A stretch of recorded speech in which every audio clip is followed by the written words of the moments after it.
100 நாட்கள் நிறைவடைந்த நிலையில் பாலாஜி மீது மீண்டும் புகார் அளித்த மனைவி. சினிமாவில் பல முன்னணி நடிகர்களின் படத்தில் காமெடி நடிகராக நடித்தவர் நடிகர் தாடி பாலாஜி. சினிமாவில் வாய்ப்பு குறையவே தொலைக்காட்சி பக்கம் திரும்பிவிட்டார். மேலும் கடந்த ஆண்டு விஜய் டிவியில் ஒளிபரப்பான பிக் பாஸ் நிகழ்ச்சியிலும் கலந்து கொண்டார்.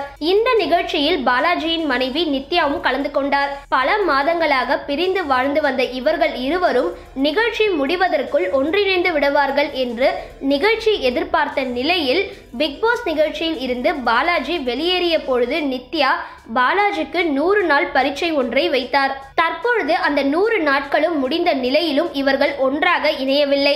இந்த நிலையில் பாலாஜி மீது அவரது மனைவி மீண்டும் மாதவரம் காவல் நிலையத்தில் புகார் அளித்துள்ளார். அதில் மது அருந்திவிட்டு பாலாஜி தகாத வார்த்தைகளில் பேசுவதாகவும் கொலை மிரட்டல் விடுப்பதாகவும் கூறியுள்ளார். விவாகரத்து வழக்கு நீதிமன்றத்தில் நடைபெற்று வரும் நிலையில் இத்தகைய செயலில் ஈடுபடும் பாலாஜி மீது தகுந்த நடவடிக்கை எடுக்க வேண்டும் என காவல்துறையினரிடம் அவர் முறையிட்டுள்ளார்.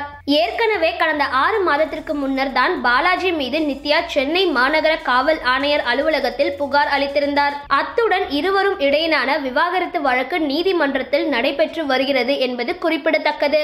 இந்த வீடியோ பத்தின உங்களோட கருத்துக்களை கீழே இருக்க கமெண்ட் பாக்ஸ்ல போஸ்ட் பண்ணுங்க. இந்த வீடியோவை லைக் பண்ணுங்க, ஷேர் பண்ணுங்க, மறக்காம பக்கா டிவியை சப்ஸ்கிரைப் பண்ணுங்க.